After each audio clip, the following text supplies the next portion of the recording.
G'day guys. I guess by popular demand, I've been asked to show you how I make my pizzas, and it's just a quick video to show you what I do, man. It's nothing too crazy, nothing too out there. Just a few little tips and tricks. Yeah. Any mistakes on the camera, it's all Emily's fault. Say hi, Emily. Too much pressure. Not happy with that one. Basically, the biggest tip I can give you guys if you're gonna take anything away from this is use a really good flour. The flour's got to be super fine. So not only do you want like a 00 flour, there's heaps of different kinds, but you want a really fine one. And this one here by Lauki is a really easy one to get, like at Woolworths or something like that. It's everywhere and it seems to work really well. Trust me, that's really a key to this.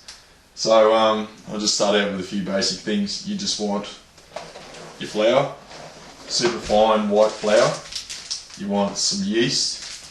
You want some sugar. I've got a little bit of honey here. And you want some salt. And just some nice warm water, and that's about it to make the base. So I've got about 500ml of water here, which should be enough, I'd say, to make probably 3 good sized pizzas. Now I do everything by rough measurements, but seeing as people want to repeat what I'm doing, I'll try to figure out what I do. Basically, to the water I add about 2 teaspoons, let's say, of yeast, and to help the yeast grow I add probably about just a reasonable dollop of honey. I'd probably say something like about half a teaspoon of honey or something like that. You can add brown sugar, you can add anything you want, it doesn't really matter. Too much of it though will give it a bit of an adverse flavour. And then I just use a whisk to sort of mix it up and make sure everything mixes.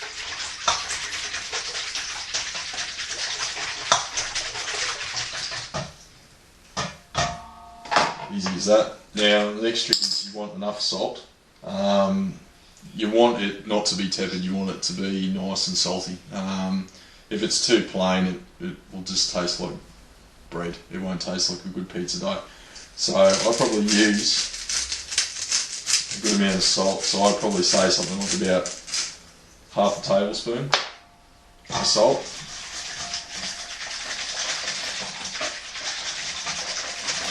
Mix it on through. Not salty enough. You want it to be saltier than you would actually think. It's probably getting more like it. I'd still say probably half a tablespoon worth. Here we go, getting towards salt water consistency. Now with that done, to that I add enough flour generally just to make it into the dough that you want, which is a nice sort of little bit wet, sort of sticky, really glutinous dough. So one of my tricks is to start out with just a little bit of flour,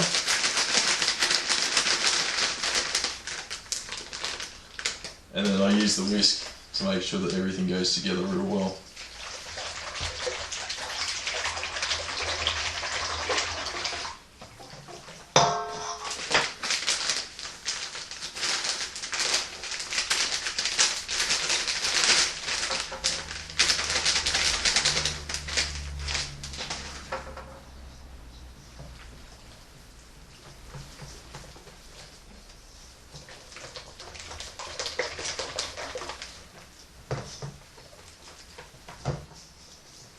And I think this part's pretty important because you want everything to mix really well.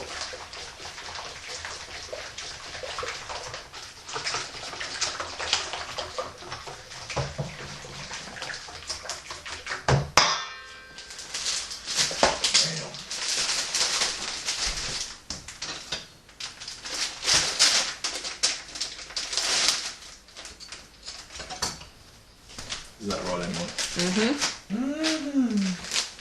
Just a good, yes.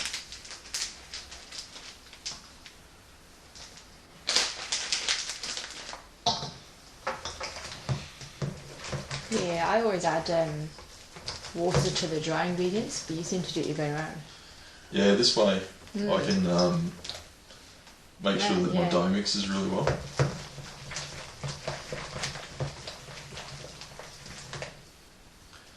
Whereas the other way, you start off with sort of clumps and then you knead them out of it. So what I got here is just the start of the dough. So as you can see, it's really nice and mixed and smooth. Next, all I really do is just keep on adding flour until it's the consistency where I can take it out the bowl, put it on the table and start kneading it. So I try to do all the messy stuff inside the bowl. Just makes cleaning up a lot easier later on.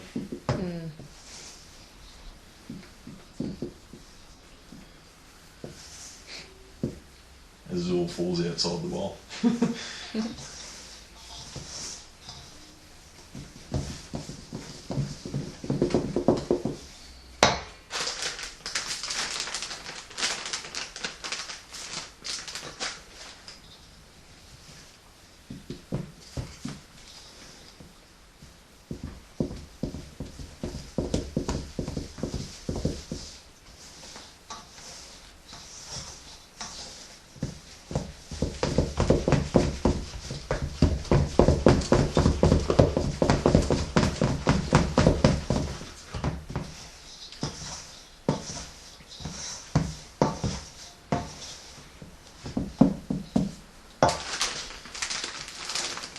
So you just keep on going until I use up this flour. It's starting to form a bit of a bowl inside the bowl. Ball inside the bowl.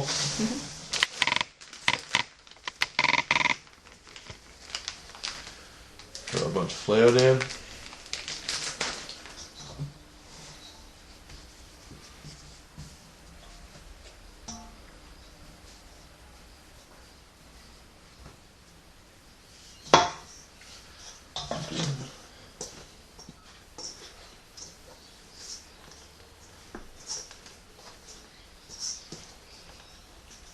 Pull the little bugger out.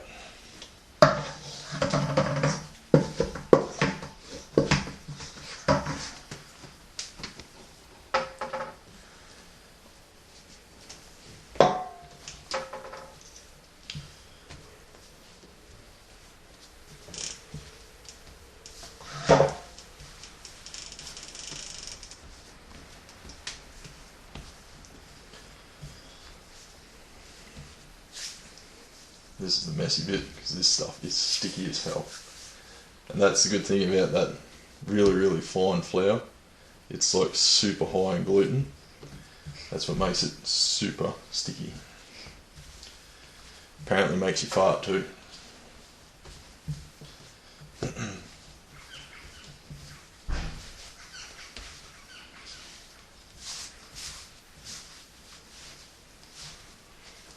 So all I'm doing is while it's still sticky, I'm just adding flour to it and rolling around in the flour that I've got here.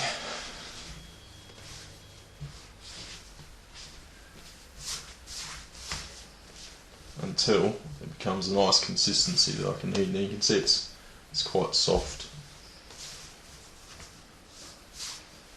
Just put a bit of flour to the side there and I'll just keep on bringing it in as I need it.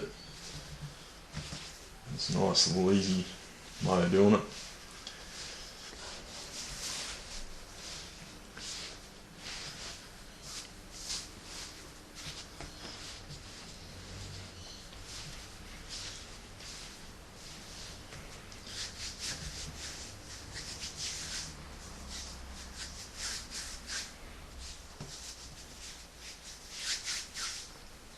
This is an easy way just to clean up my hands as I'm doing this. Just rub them together, get that dough off. And then put it into the pizza. Yay! Waste not, want not. Okay, so that's still a little bit sticky. I want a bit more flour into that. it'll get to this nice smooth consistency where you can just keep on kneading it and kneading it. You don't want to make it too wet, too dry, sorry. You want to keep it as moist as is possible. So you want it just so that you can knead it. It's not too sticky.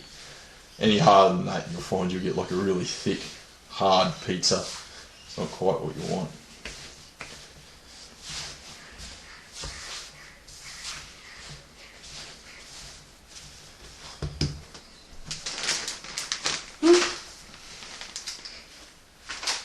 Making a mess.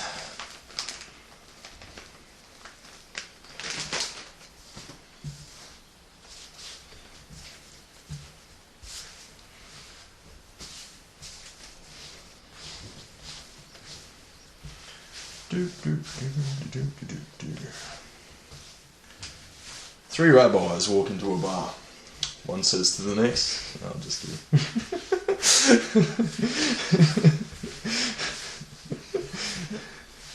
I was thinking, oh dear.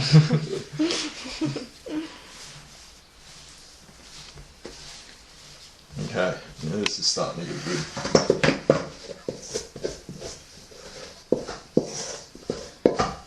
There's some background music. Maybe not. I usually do this with beer. Do you want one?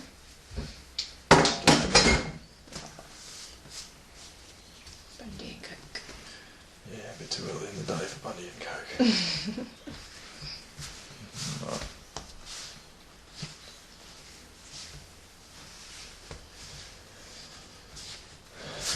So the trick at this point is you want to knead it for a long time. A lot of people will say just knead it until it starts to spring back, but that's already starting to spring back, but it's nowhere near done. The longer you knead it for, the better your dough will become. So I think a good rule of thumb is a good solid knead at least for 5 minutes. 10 minutes is probably even better again. So I find the quicker you work it, the less it tends to stick. So that's just probably a little bit too wet.